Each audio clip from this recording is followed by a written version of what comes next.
Pasu, and welcome back to another episode of me talking about Sangatsu no Lion.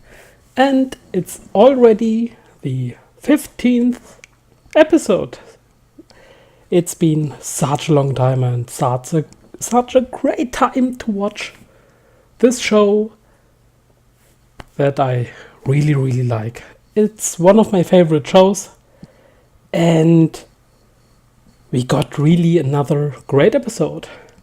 It was more on the lighthearted and comedy side, which was really nice to see after the parts of the depression and all of this dramatic, darker side of life. So, what happened in this episode? We had Rei having flashbacks to the time when he lived with an adoptive family, and it was kind of nice because we got to see Mrs. Insane Girl in another light. Because she was sneaking into his room in the middle of the night through the window and crawled into his bed.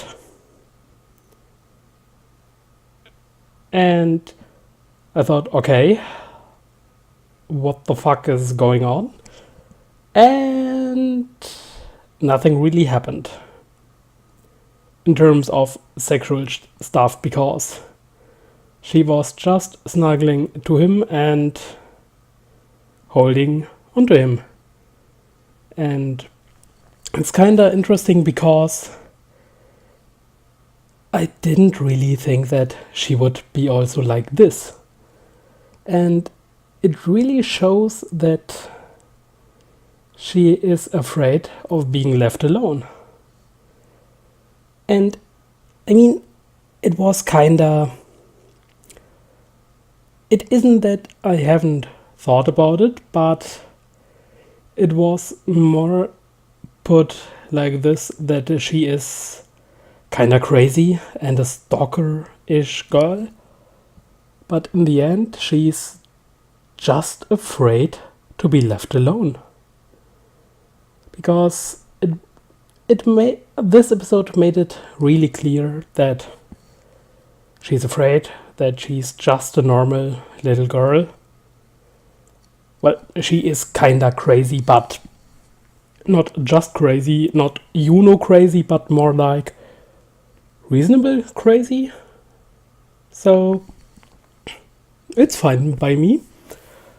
And it's really interesting because it was that she wanted to leave home, and Rei were going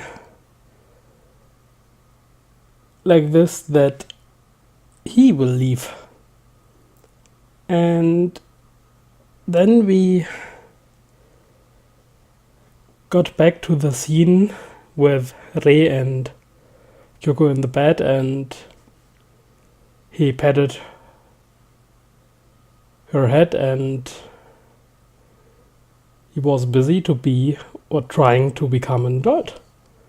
And I really like this way of showing stuff that happened in the past.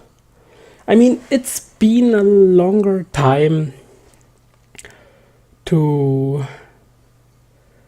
that we got flashbacks of the past.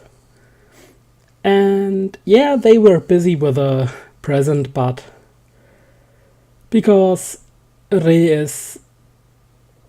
has to deal with his depression, and he really has to start in the past to deal with it, that is troubling him in the present and that will wait for him in the future.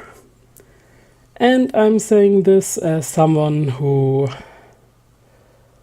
knows depression quite well.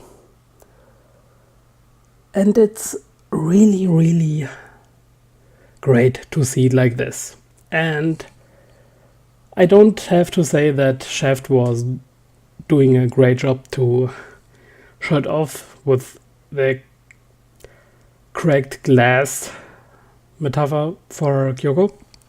And it's also nice that we got, like I said, a lighter episode this week with more comedy.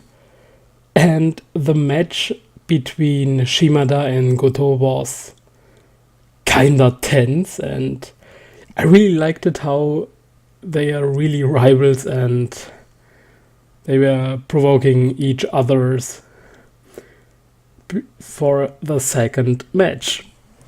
I mean, this match was best out of 3. So win 2 out of 3 and you will have won. And it's also nice to see Rei trying to figure out stuff in school and having to deal with his attendance rate, which looks pretty bad for him at the moment. And the teacher is not really the biggest help. But yeah, it was a great episode, and it was also nice to see the reason why Nikaido is kinda looking up to Rei. And he is a good guy, and I'm really hoping that he will come through to Rei. And we got also a bit screen time for the family, the grandpa, and the sisters, while they were in the shop of Mr. Grandpa. And it's also nice how the old guys were embarrassed while remembering shameful moments from their teenage days. And Grandpa was like, well, he has to deal with it himself, so just leave him be. Which is kinda true, so thumbs up for that. And yeah, that's it. These are my opinions for this 15th episode. So I hope you enjoyed.